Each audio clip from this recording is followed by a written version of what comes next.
Welcome to a Partnership for National Unity press conference for November 21st, 2025. I am your moderator, Shanika He. Joining today's press conference is Mr. Dexter Todd, Member of Parliament and Attorney at Law, Mr. Sherrod Duncan, Member of Parliament, and Mr. Ganesh Maipal, Member of Parliament. Today's press statement will be read by MP Sherrod Duncan. Fellow members of the head table, members of the media, members of the public, a very good morning. The Partnership for National Unity endorses the European Union's Election Observation Mission's final report and calls for the immediate and comprehensive electoral reform. A Partnership for National Unity notes the release of the European Union's Election Observation Mission's final report on the election of 2025. The mission's comprehensive assessment of the persistent structural weaknesses that continue to undermine the credibility of Guyana's elections reflect what APNU has been saying all along. The systemic deficiencies identified by the EU's observation mission reinforces APNU's long-standing contention that the present electoral system fails to provide the conditions required for credible elections, since it creates opportunities for manipulation. The EU has confirmed what every Guyanese already knows. The PPPC has engineered an electoral process lacking in transparency and accountability and riddled with weak controls and confusion, which the PPP exploits to stay in power. This is not a credible system, and it must change. The EU Observation Mission report confirms that the Guyana Elections Commission cannot deliver free and fair and credible elections. APNU reiterates its long-standing position that credible elections are only possible if certain conditions are met, which includes a clean voters list that is based on proper house-to-house registration, biometric identification, transparent merit-based appointments, modernized and technocratic decision-making systems, greater transparency and accountability in deliberations and operations, an impartial chairperson of the Guyana Elections Commission.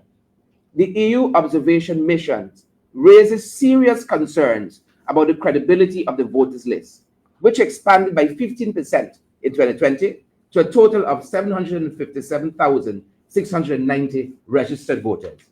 The situation is worsened by the government's unwillingness to release the census results of 2022 rather. A bloated voters list and a weak and outdated identity verification system results in electoral fraud.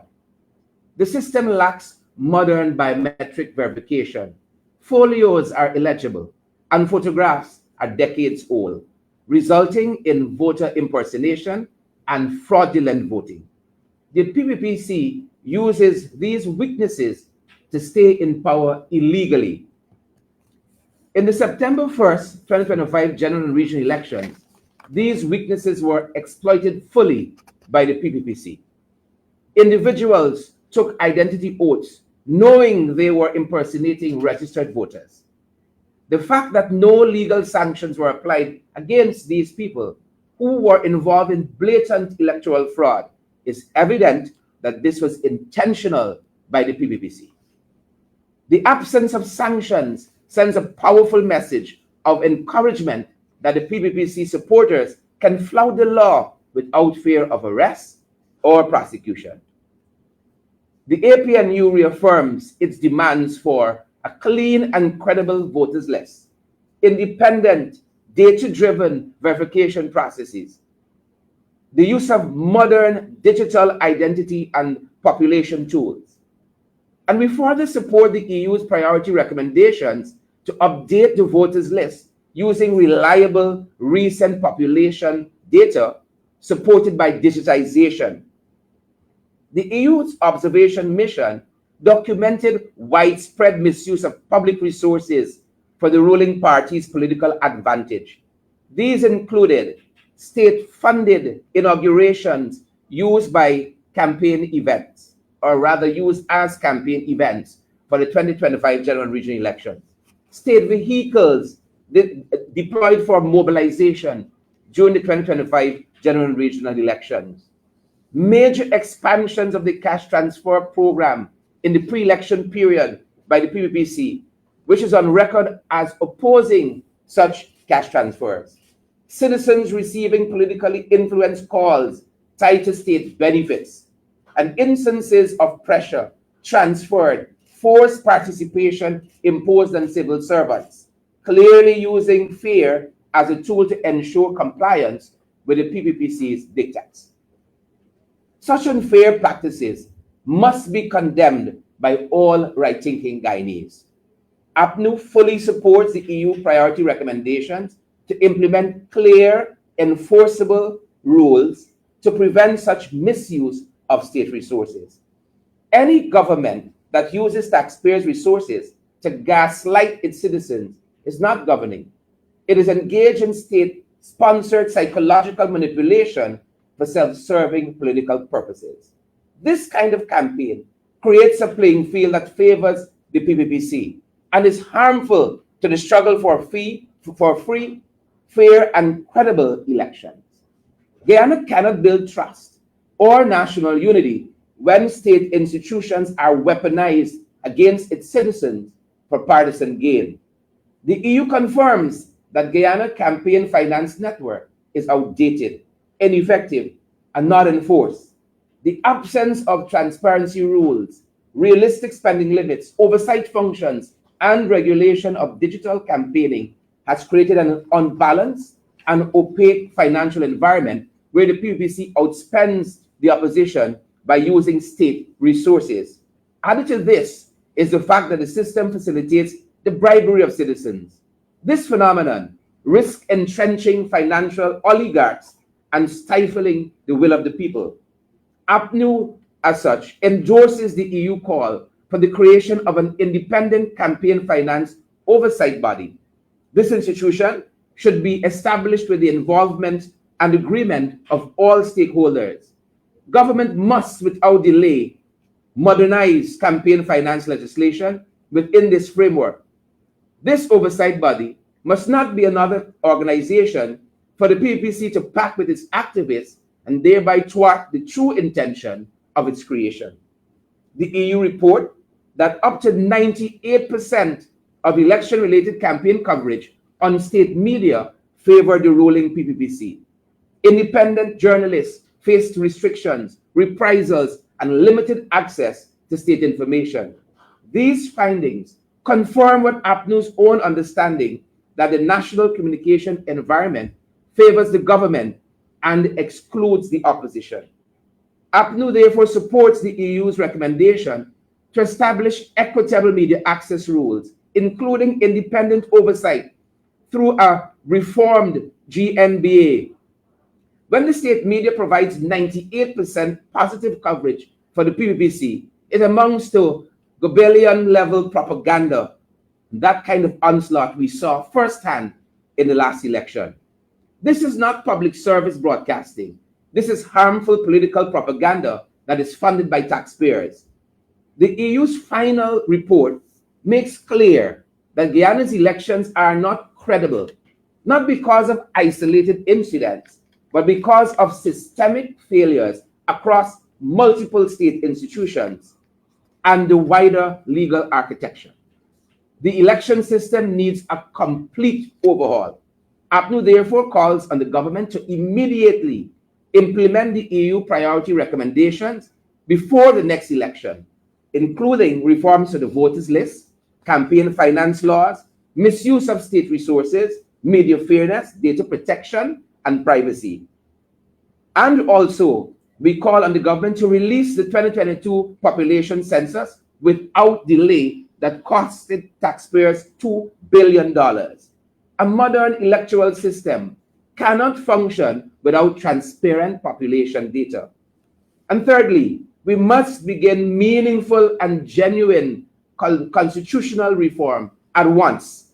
The Constitutional Reform Commission must be empowered to address governance issues and begin its work immediately. And no doubt our colleague Ganesh Maipur will tell us more about that as a commissioner himself on that commission. Fourthly, we must pass legislation restricting the use of state resources for political activities. APNU calls for the immediate passage of bipartisan legislation expressly prohibiting the use of state resources, including vehicles, public events, official staff, public offices, and social assistance programs for political and campaign purposes. This legislation must include strong, enforceable sanctions for anyone, including ministers and political workers and actors who violate the law. Without regulatory safeguards, the PPPC will continue to abuse the machinery of state to maintain political dominance and to remain in power illegally. The EU observation mission has confirmed what APNU and the Guyanese public have said for many years. Guyana cannot have free, fair, and credible elections without independent institutions, transparent systems, and modern laws.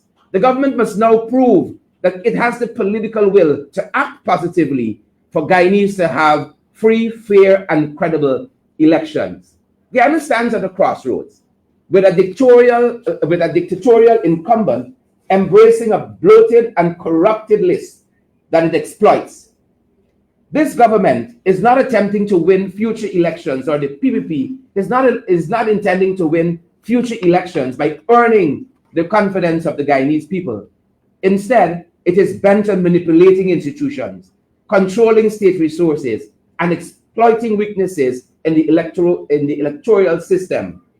We must all fight in parliament, in the courts, and in every region across this country, in every community, to restore fairness, integrity, and credibility to this electoral process. It is not a partisan struggle. It is a national struggle for genuine democracy in Guyana. As we conclude, APNU notes that President Irfan Ali took to social media to broadcast his government's rebuttal and dissatisfaction with the criticism of the EU's report. The president mistakenly believes his government is the only one that can conduct analysis. This is an arrogant posture. What is of significance from his muted tirade is that the president admitted to the world that his government called private citizens to ask for votes. This was repeated by his vice president's prior admission of the same illegal act. The issue is not calling citizens. The issue is that the government abused its power by using citizens' confidential and personal information garnered from government's cash transfer for political partisan aims. Therefore, his allegation that all political parties called citizens based on personal data or based on their personal data, it is absolutely false. APNU did not and objects to this false allegation. The president's corrupt government accessed citizens' cash grant or cash transfer data and used it to bribe voters by offering things like groceries. This is a disrespectful offer. But when a government enforces poverty and avoids developing people economically, a handout is an easy exchange for votes. APNU calls on Guyanese of every persuasion to join this fight for credible electoral systems. It does not matter which party you support. When the electoral process is free, fair, and transparent, and free from psychological and economical manipulation, election results are genuinely reflected and the will of the people is preserved. When governments know they must face a credible, honest system, they must respond to the concerns of citizens. Improving the electoral system will help every Guyanese, regardless of political affiliation. I thank you. Thank you. At this time, I'll open the floor for questions on the press statement. Do be reminded that you will do so by the raise of hand and state your media house.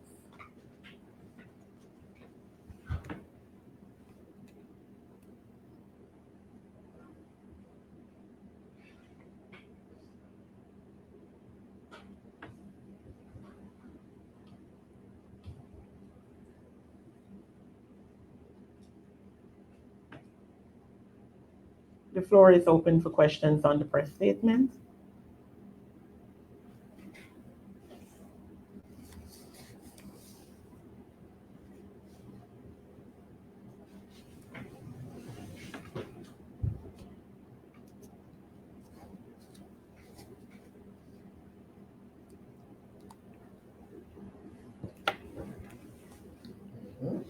Miss Khadija. Hello, I don't have any questions on the press anymore. All right, go Are ahead with you your willing question. to facilitate? Go ahead with your Okay, question. thank you. Thank you. Khadija, I'll start with please. Um, Mr. Ubash Narayan yesterday made quite a few allegations after he left the party regarding um, the leadership of the party not being willing to facilitate or participate with other members. He basically said that he was sidelined and as it relates to outreaches and stuff like that, he said that they were being done without the collaboration and involvement of other members of the party. Could somebody maybe respond to those allegations? Thanks. Thank you very much. Thank you very much, Khadija. It's good to hear your voice. Let me start off by first of all saying that anybody who leaves our political party is an unfortunate loss. And we have great respect for everybody and their respective choices. So we don't hold that against anyone should they choose to leave. We want to thank him for his almost 7 years of service as a member of the PNCR. In terms of the allegations that were made, I will like to personally say that they're untrue because I was a part of the team that managed the campaign structure of the APNU. As you know, I was the vice presidential candidate, but outside of that, I also had the role of coordinating for trips in the respective regions, and several people were involved. I know that there were occasions where Mr. Narayan was placed on teams to be in respective areas. I think he did attend the outreach in the public gathering, the meeting in Leguan. He was slated for Wakenham. Unfortunately, he did not make the Wakenham trip. He did give a reason why. I know he was also engaged in certain outreaches and campaign meetings on the East Coast, and there are others that he was slated for that he did not participate in. I know he also played additional roles, which I will not speak of here, but he knows them. It is unfortunate that when members seek to leave, they back it up with a series of allegations that I believe they know that are not true. And when you become a member of this party, you become a member through a group. So you become a member through a group and then you work your way, if I may use that term, to reach to the highest level, which is to serve at the Central Executive Committee.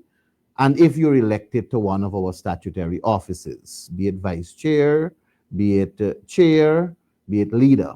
And the general secretary, as we know, serves at the behest of the leader or at the pleasure of the leader. So Obraje's resignation letter, which I see he sent directly to the leader, will have to be now forwarded to his group chair, because by right, when you're resigning, you're supposed to resign from your group when you're an ordinary member. So it will have to be forwarded to his group chair for them to acknowledge and for them to take the necessary administrative aspect of doing it in terms of his membership and so on. And they will then communicate with the general secretary. But I want to say that his allegations are untrue, and we will not hold any beef with whatever he said. But we know it's not true. I trust that answered your question. Yes, it did. Thank you. I have a follow-up if it's okay. Mr. Mahipal, as the chief whip of the party, and as somebody who has had many years of experience in Parliament, we are approaching almost to a month since the first sitting of the National Assembly for this term, and the Speaker is yet to call the meeting for the election of the leader of the opposition. Do you think that this decision of his to not have had I think, I lost you, Khadija. yes. While we wait on her to get back on, I see the hand of Mr. Mark Benchcock.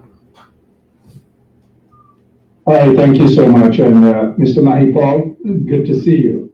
Good to see you too, Mark. And thank you, sir. This question is really to the floor. Mr. Duncan did speak of it.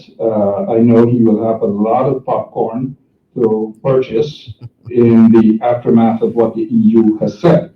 But Mr. Duncan, we have every single elections, we hear the same thing.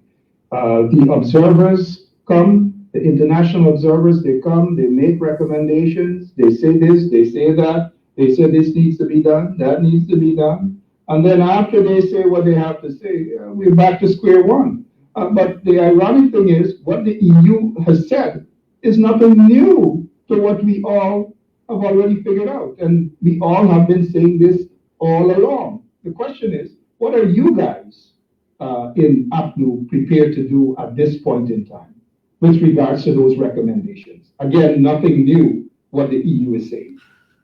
So, Mark, if I may assist my brother Sherrod Duncan, and I will do so by starting to tell you that the reason why we started 10 minutes late is because we were supposed to have a roundtable discussion with the EU today, and for whatever reason, it was postponed, and that led to me being here late. So, if I may assist my brother Duncan in giving you an update, that step one for us right now is to participate in this EU roundtable discussion, which is expected to attract all the other political parties and all the other stakeholders for elections, so that we can discuss these recommendations and give our position in terms of where we stand as stakeholders with them.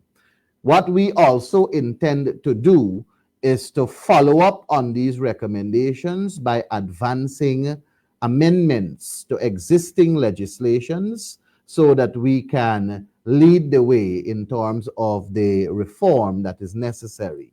We also are part of the Constitutional Reform Commission, which is to focus on reforming the Constitution and to have addition for the inclusion in the changes that we want to see for elections 2031 going forward.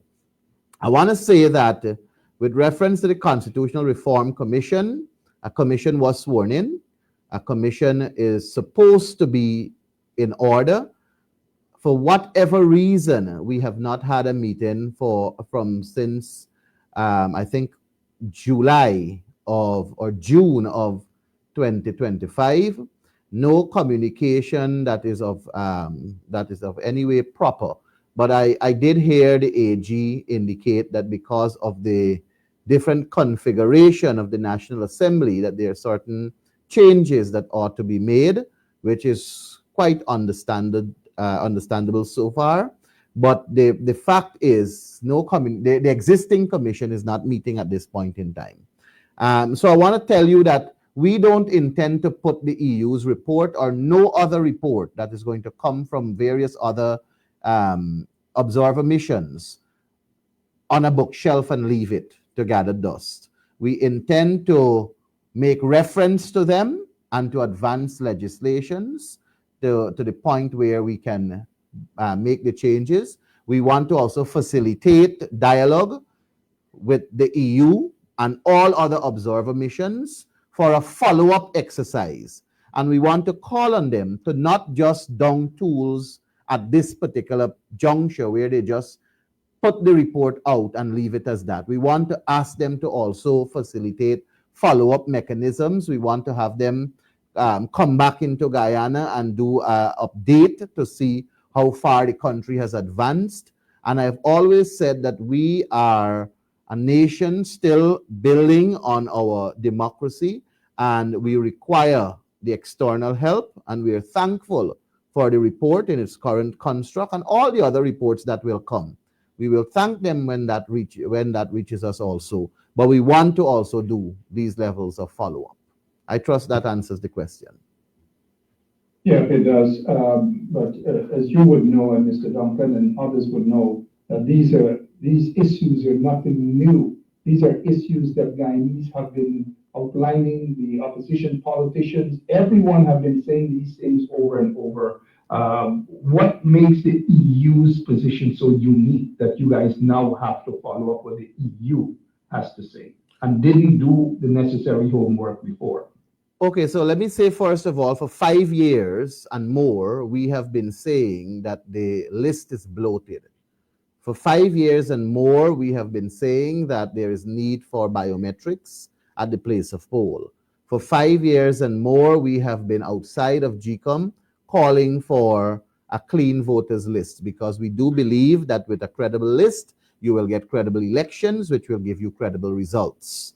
I will refresh your memory. Perhaps you do remember, but allow me to repeat it. The APNU, AFC in government, began the process of a house-to-house registration with the full intent of ensuring that we have a credible list of electors. It was stopped by a court process, and we indicated afterwards that we are prepared with our members of parliament to advance, participate, and cooperate for all forms of reform to any legislation so that we can go back to house registration. There is no doubt that we need a clean voters list in this country.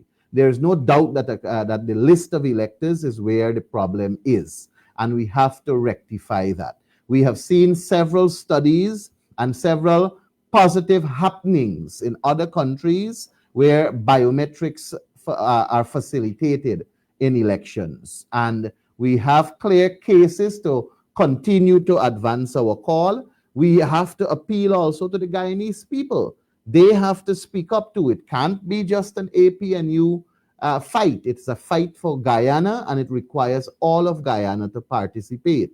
If we decide not to fight for it, then the government will continue to ride us, and we can't afford to have that. So the Guyanese people also have to participate in the call for credible elections via a credible list. And we will appeal to them, and we will go around this country and continue to advance the case where we need a clean voters list. And, as Danish said, after a very long time, we've seen the international community, we mentioned 5 years of going after these issues, aligning with what we've been saying all along. And the EU must be thanked for putting the experts and the analysts behind this election in such a meaningful way. And I think they are the ones who said they had a observer mission before, during, and now after the election, they will continue to observe. That is the kind of emphasis we need in this country now that we're spending billions of dollars. And we, as you've said, Mark, we've been talking about these issues all along, but the EU has done this study on it. We knew state resources were being misused and people were being pressured. We kept saying it all along. The EU got the evidence, and they've put out this very substantive report. And we're going to be pushing not only at home, but abroad, because we have been talking about that diaspora push. How do we continue and make new advances in engaging the international community on these issues? If we want democracy, we can't only have cosmetic democracy, which is what the PPP wants, a cosmetic democracy. Look what's happening with GCOM. GCOM is manufacturing problems not to do its own work. Why is it 3 months outside of the September election, we have a comprehensive report from the EU, but we can't have one from GCOM? GCOM is putting impediments in its own way to look at its own system to move forward. Why is it we can't have more consistent meetings of the National Assembly? We got business in the National Assembly. We have a legislative agenda. We've started to outline to this country a legislative agenda.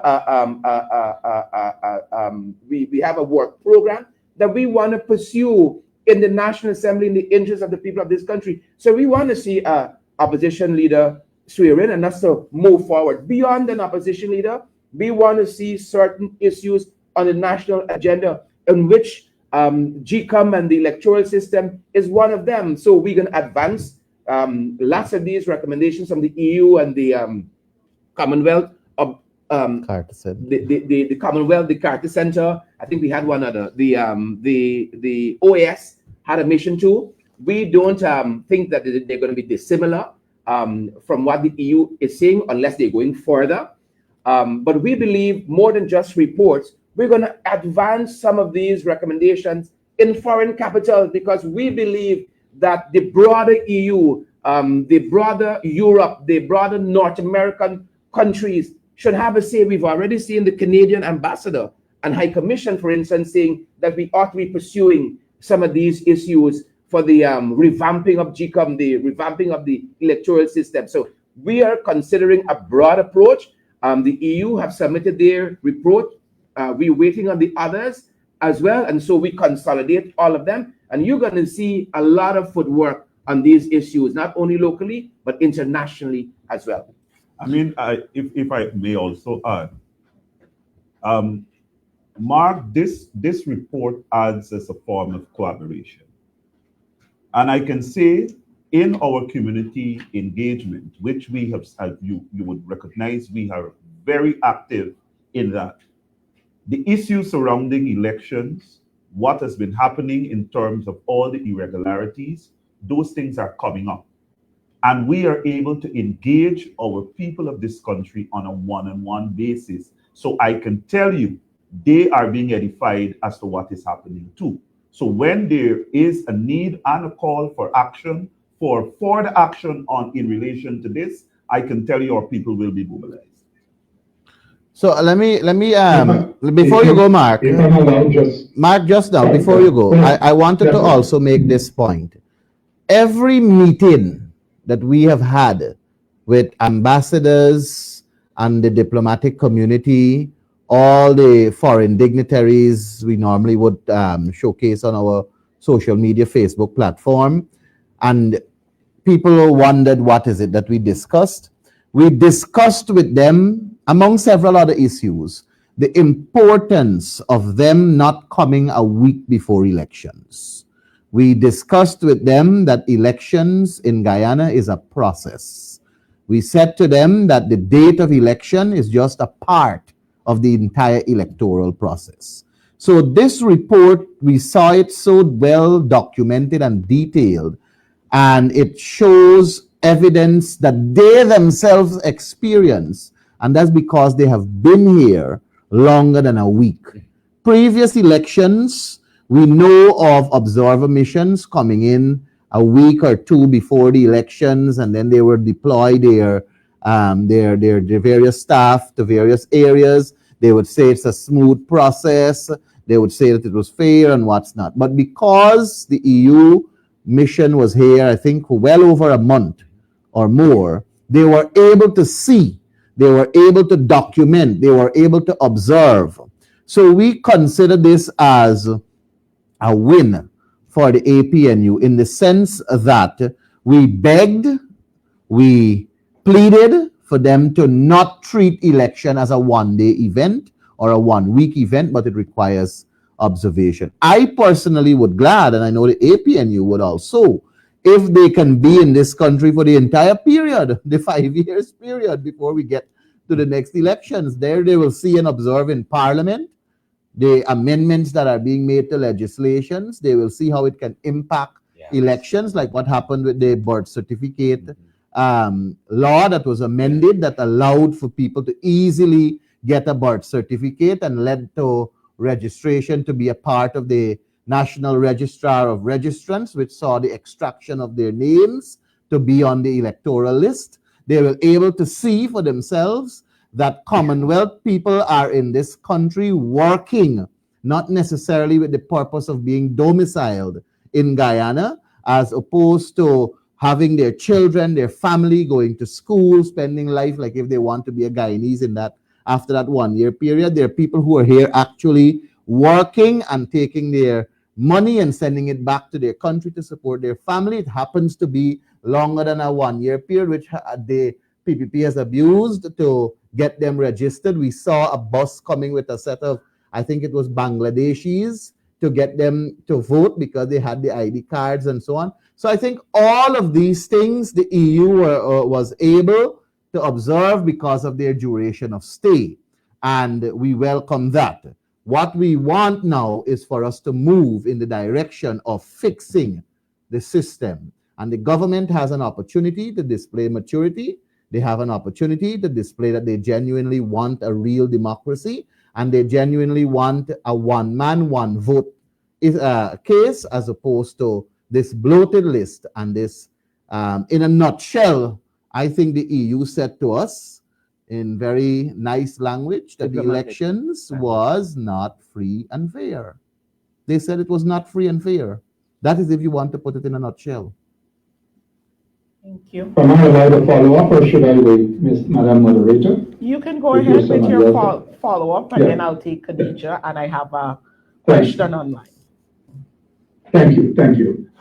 So, it baffles me that we have to wait for the EU to come and tell us that the elections were not free and fair. But I'm glad that the EU is echoing the sentiments of majority of Guyanese. We said the same in 2020.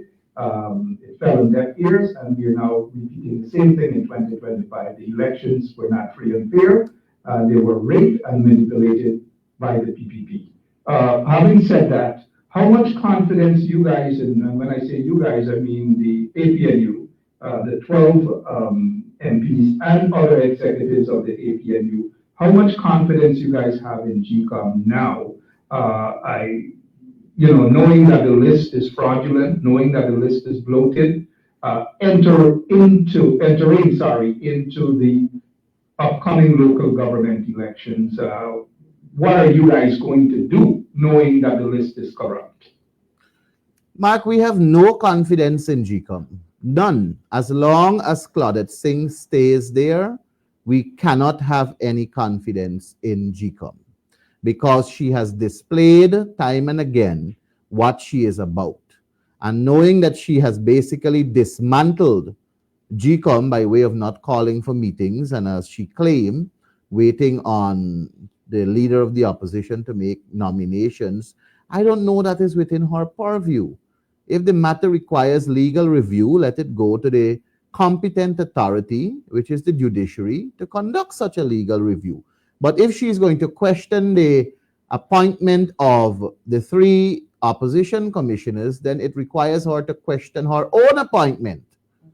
And it speaks to the quorum and constitutionality. If you are going to disregard those 3, then the 4 that remains cannot be constitutional. Because to have a meeting, you require government and opposition to be present.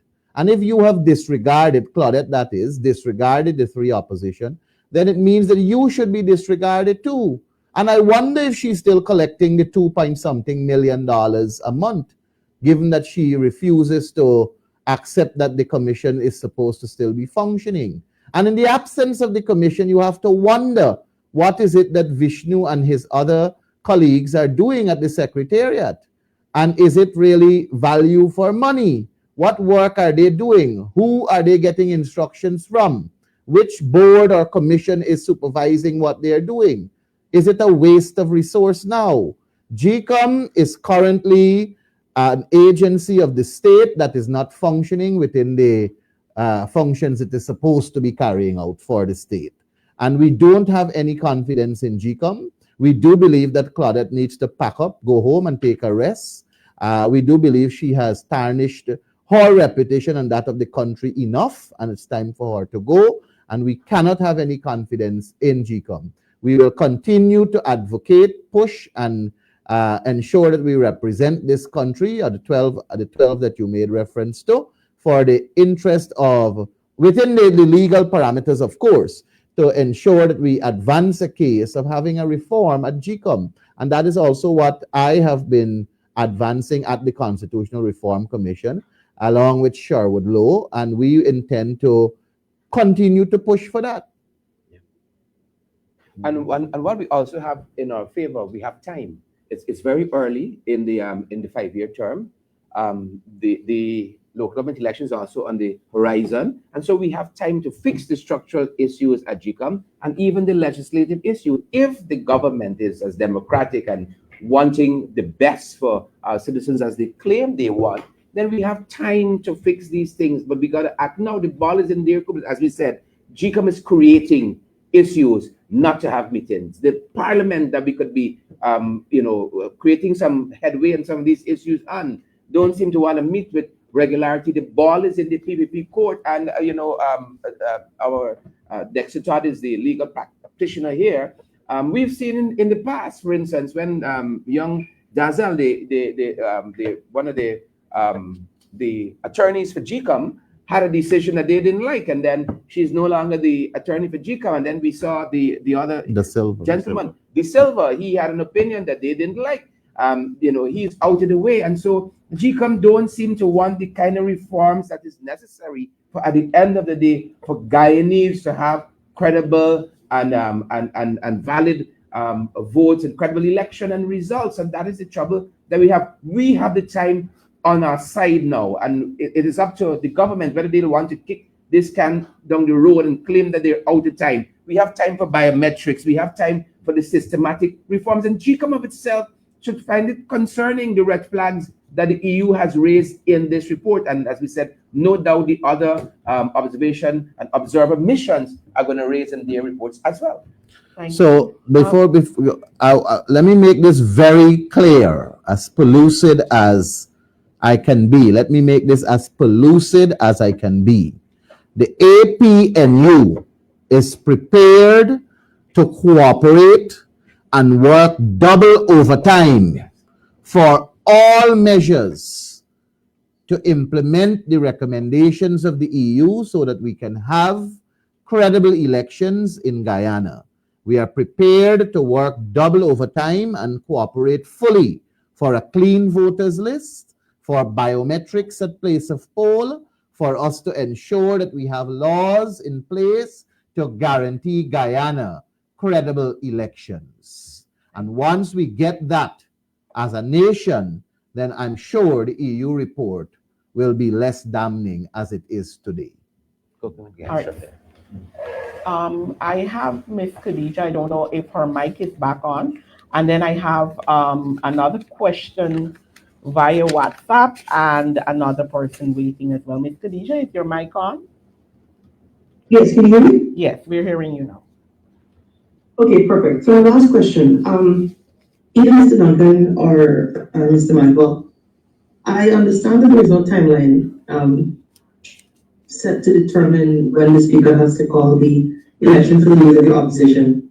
But could you say for the record, what are some of the issues that may arise should the speaker decide to not call for that election anytime soon? What are some of the activities, or what are some of the things that they can do without the leader of the opposition in this?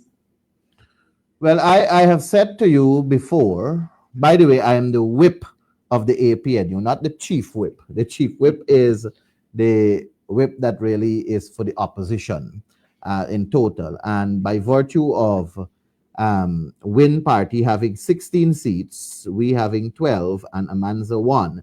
The obvious, I have said in openly on social media that, of course, once people vote along party lines, the opposition leader will come from Win. That's something that we know.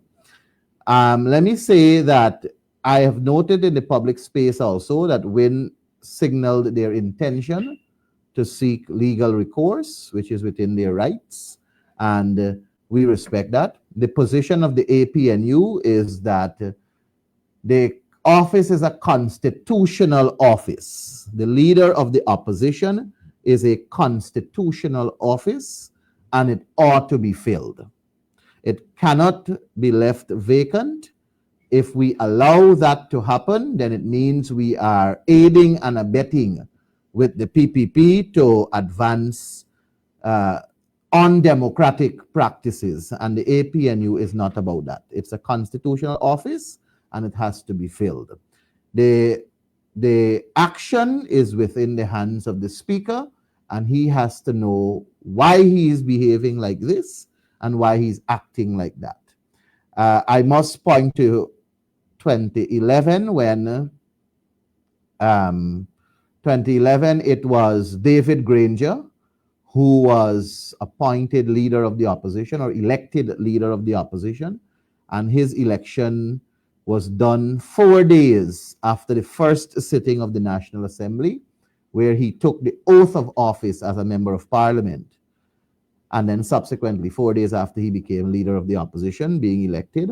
In 2015, it was Barrett Jagdeo who was elected leader of the opposition, and his election came 67 days after the first sitting of the National Assembly.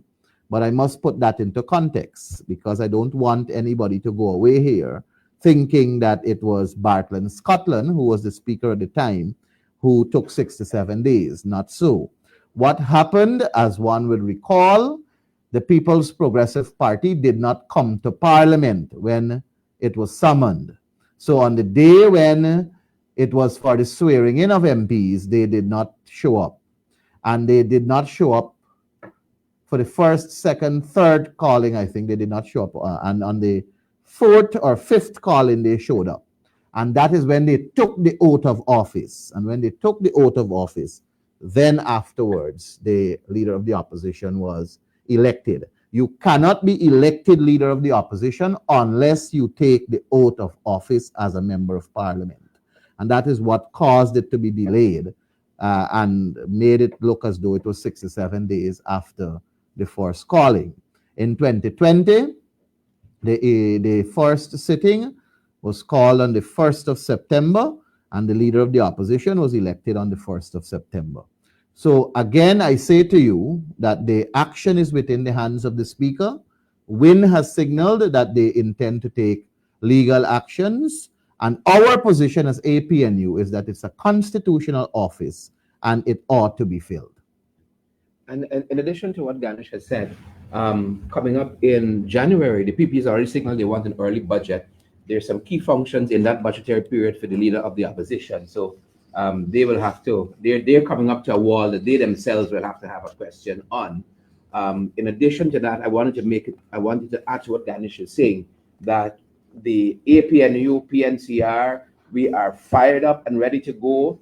We have parliamentary work to do. We've already submitted a number of questions, a number of bills and motions. We intend to use this legislative assembly's time every single time we meet. And for us, we can't meet often enough. We got some issues with the National Resource Fund, some issues with the GRA. I know Ganesh is pushing some issues with procurement. We want to see some issues with artificial intelligence, migration.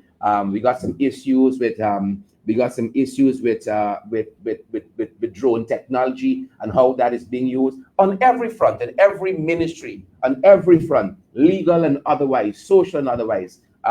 We've already submitted a number of questions. We are eager to get to work in the National Assembly. We hope that we meet on a much more regular basis than we are meeting currently, but we're not only waiting on that. As Dexter and Ganesh said, we are hitting the ground. We are taking these issues directly to the people. We are already feeling out some economic issues as we head into this budget period. Almost what the Guyanese people want, we know what the PP have been pushing, and it seems to be one nation. What the people want, we'll continue to advance that the party's work program, the APNU's work program on the ground, and we are calling for the assembly to meet as often as possible for us to advance our parliamentary agenda. Thank you. I have a question here from Mr. Travis Chase, Nightly News. Given the recent revelations surrounding the car dealership tax evasion scheme with roots in Guyana, what is the PNC's position? Would you say it warrants an investigation locally? Yes, a forensic investigation. It warrants a forensic investigation. All dealings concerning evasion of taxes and the likes, all the exposures and so on, it warrants a forensic investigation. So, in short, we support the call for a forensic investigation. Thank you. Mr. Dunstan, I believe he's online. You can go ahead. Okay, thank you. Can you hear me? Yes, we're hearing you. All right. Thank you so much, and good morning, everyone. I do have two questions here that I want to ask. As a matter of fact, this is Dunstan Wilson from News Guyana 24. Some of you might be hearing and seeing some things there on social media. Now, in respect to the EU report, I think that report was it was a critical report that gave some serious reviews in respect to what happened in respect to the elections. Now, the first question here I want to ask, and there's a reason why I'm asking this question. Let me see. What steps will APNU take to improve its visibility and engagement in Guyana following the report? Now, the reason why I'm asking this question, during the election, a lot of persons reached out and kept asking, what is APNU doing? And the reason why I'm asking this at this moment is that in respect to social media, when it comes to TikTok, when it comes to Facebook and all the others, APNU for some reason seems to have multiple accounts. So persons for some reason can't find information. Now, if you look at the WIN party, they have to reinvest, and then they also have a team behind it. If you look at PPP, they have the People Progressive Party page, and then also they have all the others. And if you look there on that chart, it shows clearly all the, in terms of the support. And when you look at balanced media, for some reason, APNU seems to be, you really can't find APNU. So going forward to the elections that's coming up in 2030 or 2031, how do you plan to navigate and have a presence in all of these areas? And then I can ask the follow-up question after. All right, let me start off by saying thanks to, and I should do this, I should have done this earlier. Let me say thanks to, I think it's HGP Nightly News and News Source Guyana, the two media outlets that were basically given kudos and for their involvement in terms of equal showtime on their media outlets for the political parties. And I think that that's a step in the right direction, and they have demonstrated that, and they ought to be singled out for that. It is with great shame, however, that I have to also in the same breath call out the Guyana Chronicle, and I think it's NCN and the radio station, the Voice of Guyana. They were exposed for their, I think it's 98% of their coverage focused on the People's Progressive Party. And part of the reform that we are advancing is one where there has to be a clear differentiation between a government and a political party. A government is responsible for the state, and the political party advances their political cause. And we have seen the abuse in the media. Guyana National Broadcasting Authority ought to take blame also for not doing their work properly. It is with great shame that we have been expending resources, the state's resource, me and you money, have been going to these entities and they have been using it in a way to advance a political party's cause.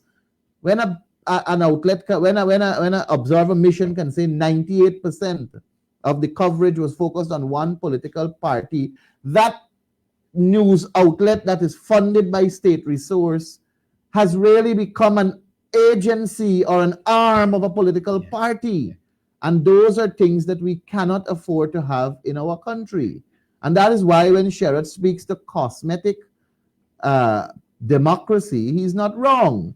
We are operating with a cosmetic democracy, optic politics, where they say that they have XYZ agencies in place, but then they end up populating it with political lackeys that are not advancing the intention that the boards and the commissions and so on were expected to advance. So to come directly to your question now in terms of what steps APNU will take in terms of its visibility, I want to say we have already been acting in the phase of advancing our visibility.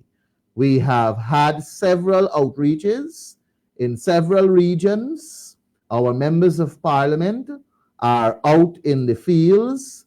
We see from social media the presence of several of our MPs all across Guyana, meeting the people. We are gathering information, we are collecting data, and we are listening to the people for them to tell us what is it that they expect to see from us. We are not sitting in our chairs and making decisions without it being informed. Right now, across the regions, a schedule is being put together, a master schedule to capture all the regions, and we will continue to make ourselves present in the faces of the people.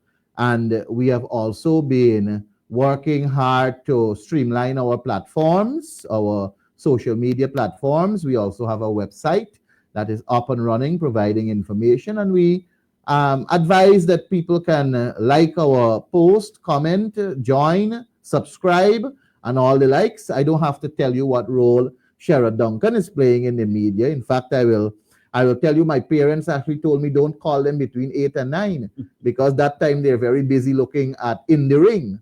And then we know he also has a morning program. I think it's called FYI, for your information. And we are also going to look to start up more programs so that we can advance the message and inform the population. I can also tell you that we are working right now on starting a program to deal with the Auditor General's reports, because we have not examined at the Public Accounts Committee the Auditor General's report from since 2020 to now. We have not even completed 2019. So it is necessary for us as a party to expose the findings of the Auditor General and to speak of the recommendations that were made since 2020 and to show you how it has not been followed and abused, because we saw Irfan Ali took, I think, about 30 minutes of his timetable to speak to the Auditor General's report. I know everybody thought it was the cash grant announcement. I also thought so. But instead, he found the time to talk about the Auditor General's report. But he did not tell us about the series of recommendations yet to be implemented by his government. So we are taking measures to become more visible in the eyes of the public. Thank you. I see the hand of Mr. Mark Benchcop. Yeah, thank you. Old age, man. Sound like Adam Harris for a minute. But as it pertains to, and this question is for the lawyer, Mr. Dexter Todd, Dr. Todd. As it pertains to, which is not new, but the aggressive attack on the judiciary and attacks on individuals who do not keep in line or speak the language of the PPP or or say anything that is supportive of the PPP. We see the likes of Mr. Irfanali and the Attorney General and everybody just going after individuals, attacking them. How healthy is this for a democracy? And how much do you see that as an interference with regards to the other branches of government, such as the judiciary and the legislative, not being able to do their job as a result of government interference and blatant unnecessary attacks? Thank you, Mark. Well, I can tell you from a party's position, we do not support at all any attacks or any unwarranted comments to members of the bench. This, I believe, is, and this has happened, I think, on more than one occasion, where the PPP leadership have been very vocal and sometimes almost insulting in terms of personal attacks on judges and magistrates, etc. This undermines the independence and the reputation of the judiciary. And therefore, I can say without any forms of contradiction that this will not be something that will be supported by this party. We will condemn in the strongest means all forms of attack. We exist in Guyana, as in many other parts of the Commonwealth Caribbean, in a hierarchical structure. And therefore, if you are in disagreement with a judgment of a lower court, you take it to a higher court. And if this is an issue where there has been a misinterpretation of the law, then you fight and plead your case at an appellant level and allow the judgment to be overturned. But you cannot, as you would have rightly noted, anytime APNU has been in disagreement with a judgment, we have always been very careful in our language so that it comes across respectful, but while it's respectful, we take it to another level. That's not the PPP. The PPP's approach is that when they see a judgment that they believe is not in line with what they want, they come out with all forms of attack on the judiciary, and we condemn that. It is not something that should happen. It does not send a good message in relation to the reputation and the independence of the judiciary at the level that it should be sending from the PPP standpoint. So therefore, I can tell you that many of the members of the bench, and I call on the Bar Association as well, because these are things that the Bar Association ought to be spotting very quickly and to be condemning. But we have seen quite a silence in relation to that. We have seen in terms of the Attorney General, he started some unfortunate comments in relation to judgment. And you know, sometimes when I laugh, Mark, when we talked about this whole concept of subjudice, and I'm saying we sometimes persons are interpreting this concept in the narrowest way, and we are not using it as widely, contextualizing it as widely as possible to understand. If you intend to go to a higher court, or if you have appealed a matter, stay silent. But when you come out with demonstrating your government's position on a point, it can be tantamount to intimidation. These members of the judiciary are members of society. They have families.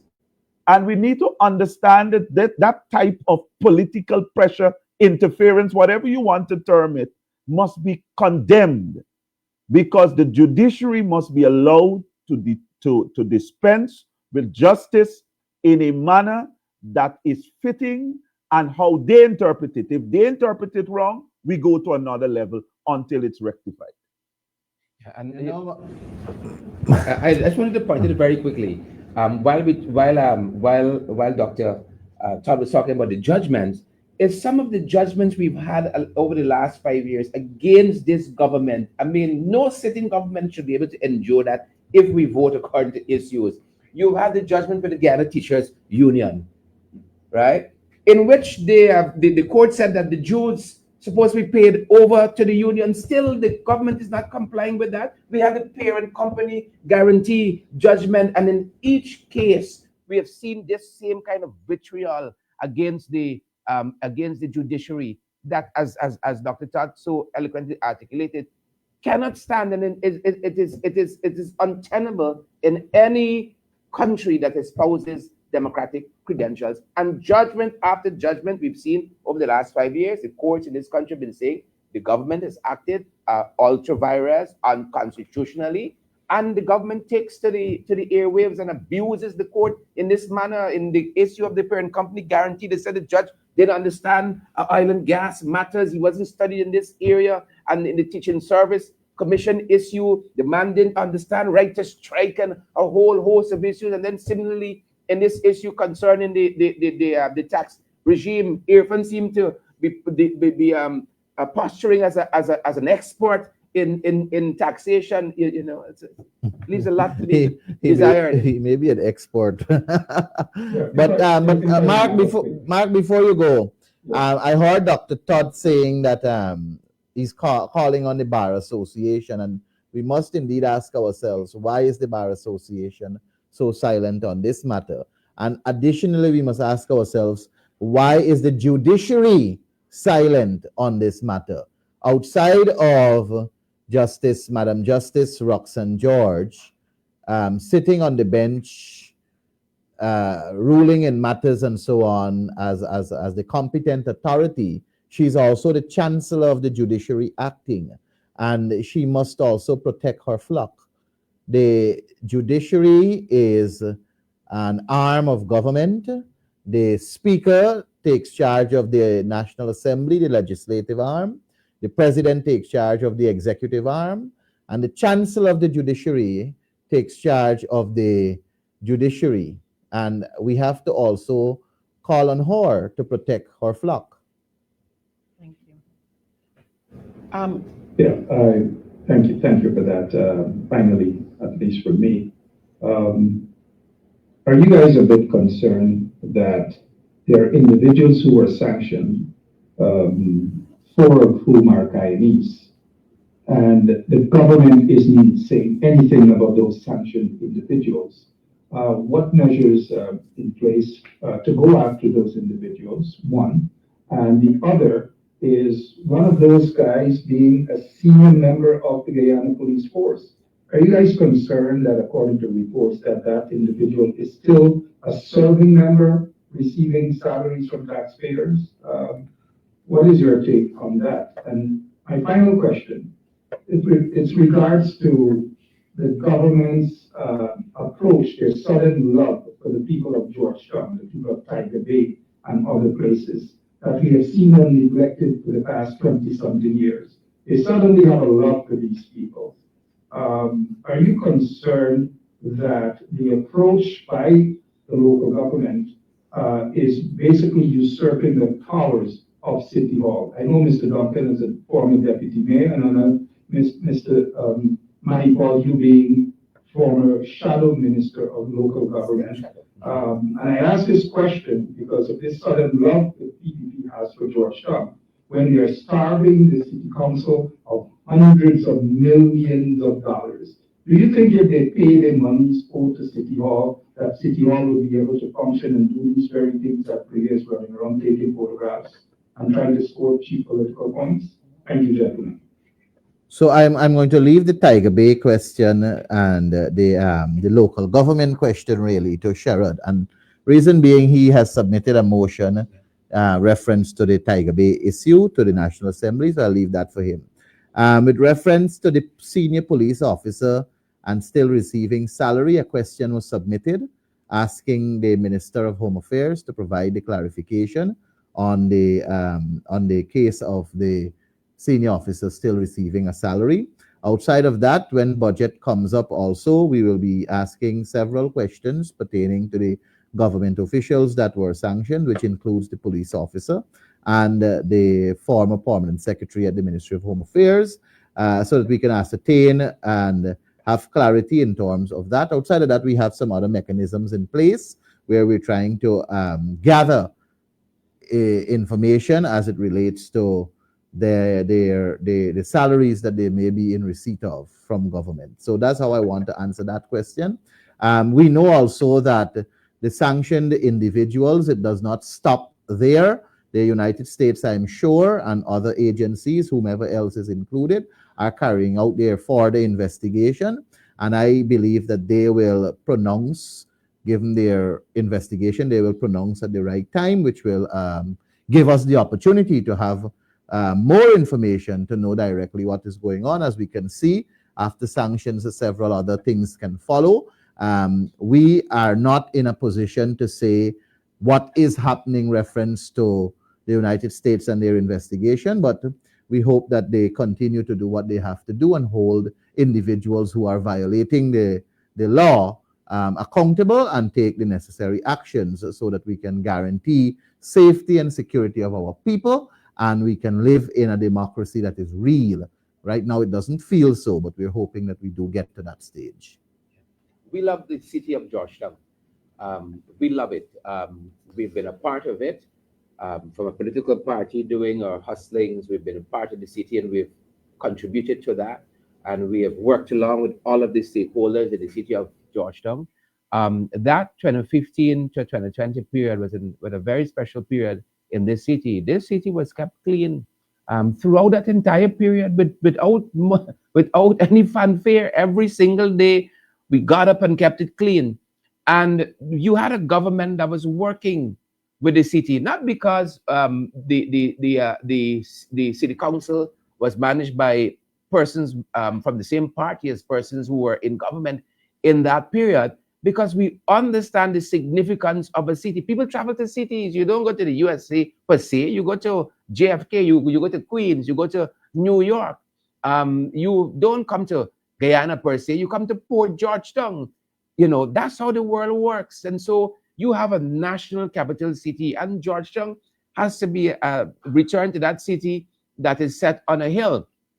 We couldn't get the PPP councillors 2015 and 2020 to work with us, and we wanted to work with them. But they were instructed by the then opposition leader, Barjaglio, not to work with the government, not to work with the government. And so as councillors, as opposition, they didn't want to work with City Hall. As a government, they don't want to work with City Hall either. Lots of the things that this government is parading is not new. Ganesh will tell you, as a person who shadowed this area, it was under the APNU AFC government that stipends were raised. Subventions were raised without oil money. We were taking care of this city, meeting the sanitation bill without oil money. We developed a solid waste management policy for the city of Georgetown. We were interested in improving the transportation efficiency. The smart city solution happened under the APNU AFC government because we want to secure our city. That happened under the last government. So when we see and hear what this government is doing, it is such a haphazard thing. The government in 2015, 2020 operated differently. I was a councillor, as you said. I was deputy mayor for a period of that time, and I saw the central government come to City Hall and consult with the city, and we could have said we in government there, so we don't need to talk to our councillors, but we treated them as a separate aspect of governance. They are the local government level. Central government does its thing the way it is structured legally, but the government took the time to come to City Hall. I think City Hall was addressed by President Granger at least twice in that 5-year tenure. The president came to City Hall and lay out what is his vision for not only the country but for Georgetown. That happened. I don't think anybody of any major political figure outside of the minister has ever gone to City Hall. Some people are hearing about City Hall for the very first time. They were never interested in the city. They were never interested in moving some of these issues forward. As a matter of fact, quite contrary, they called some of their big business friends, and we love the private sector. and they told them not to pay the taxes, not to be involved in any re-evaluation of property. And all of that was meant to stymie the work of City Hall. And that has been the historical angle that the sitting government has taken as it concerns City Hall. So we laugh when we see this sudden love for the city. We love the people from Tiger Bay. That is our constituency. That is our constituency. I saw one man saying he got friends there and he know people there a long time. That is our constituency. They got people who work in this building where we are currently, who reside in that area. We understand the rhythm of life in that area because we have come from that kind of setting. And I mean, the national poet Martin Carter has a poem that says, "I come from the nigger yard of yesterday." That's the title of the poem, right? That is our lived experience. So you can't come and lecture us now about wanting to improve the livelihoods of people in that part of the city. But we've seen these sporadic interventions that have fizzled out. And so we've taken careful note of this. We want the advancement of every aspect of city life. Tiger Bay, All Boys Town, and there are people who live on dams in various parts of the city. We want the upliftment of all of the citizens of this country, and we want that for Georgetown, because the rising tide must float all boats. But we've seen consistently with the PPP, only some boats floated. And that's why we're asking for the plans to be laid for City Hall. Or is the government doing what it has always done? You wake up with an idea and you start implementing, right? You go and do a whole host of things, and then you try to tie it together in some systematic way. And we know that they're not about system. That's why we're asking through the National Assembly for those plans to be laid. We want to be part of moving the city forward. We believe that we are responsible stakeholders, and we want to see what is their take, some of the plans. We want the plans to be laid at the level of the parliament because it will entail budgeting. We've seen no line item in the 2025 budget for any with the kinds of model community they want to make City Hall. There just isn't the fiscal capacity there. There's no line item which that can be pulled from. And so they will definitely have to be budgeting for it in the 2026 budget. And we're eager to interrogate that kind of line item and actuate. And Sherrod speaks to nothing that they are doing, nothing that the government is doing is new. And he made mention to that. I remember during the 2015 to 2020 period, the government Meet the People is an APNU AFC initiative. It was Joseph Harmon who pioneered that initiative. And we used to have government Meet the People in all the regions across this country. We had in Region 9, we had in Region 10, we had in Region 6, we had in Region 5, right here in Region 4. I remember all the ministries and their important staff that speaks to, that deals with the public. They assembled at Square of the Revolution there under those big tents, and people, the public, used to come and they can speak to whether it's GWI issues, GPL issues, and whichever other issues they have, NIS issues and the likes, and everything was being addressed. We had in Region 3, we had in Region 2, we had in Region 10. All the ministers, they had public days when the public can go and reach them outside of that. So what even this that you see Irfan doing now in Region 6 is not something new. It's something that they have seen the APNU AFC did, and now they're doing the same. And I remember in 2015, 2016, when I was at Region 3, Essequibo Islands, West Demerara, and the policy of the APNU AFC at the time was to not exclude anyone. Even the regional chairman who was PPP, Julius Faber, and the vice chairman who was Inshan Ayub. The REO was given clear instructions by the Minister of Communities at the time, Ronald Bulkan, to involve them in the planning, the preparation, the execution, because the interest of promoting social cohesion was genuine and real, and we wanted a unified Guyana.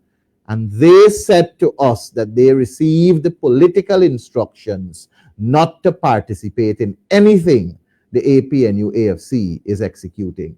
So the PPP has always been hypocritical to this country. They have always been They've always not been genuine, and they don't genuinely want betterment for the people of Guyana. They are all about themselves, they're all about filling their pockets, and they're all about getting rich and using taxpayers' money to do so in a partisan way to benefit themselves, their friends, and their families and favorites. And just to add quickly to that, Ghana should remember as well that we used to have an organization for mayors, specifically for mayors, GAM, that was resuscitated under the APNU government because we appreciate local government. There was also annual conferences NCLDO. for local government bodies, annual conferences. All of that has been done away with. It was to the credit of the Minister of Local Government then, who formulated the booklet. What do you call that? For Ronald Bulkan. Ronald Bulkan, who formulated the manual as how councils and so on must conduct themselves and so on. All of that we undertook as a local government bodies in 5 years without oil money. In addition to that, a number of townships were established under the last government. We believe in this kind of structure, that local government has a role. I remember by rote Mr. Granger saying that the first contact of a citizen with government is the local government level, and that is why this heavy emphasis was on the local government system. It's a system that we believe in, that is the pulse of this nation, but under a government like this, it doesn't have an appreciation for system. Everything is convoluted. Thank you. And with there being no other questions, I want to thank our panelists and, of course, our media personnel joining today, and of course, you, our viewing audience on all our social media platforms. We want to thank you for joining us, and we hope you do have a wonderful weekend.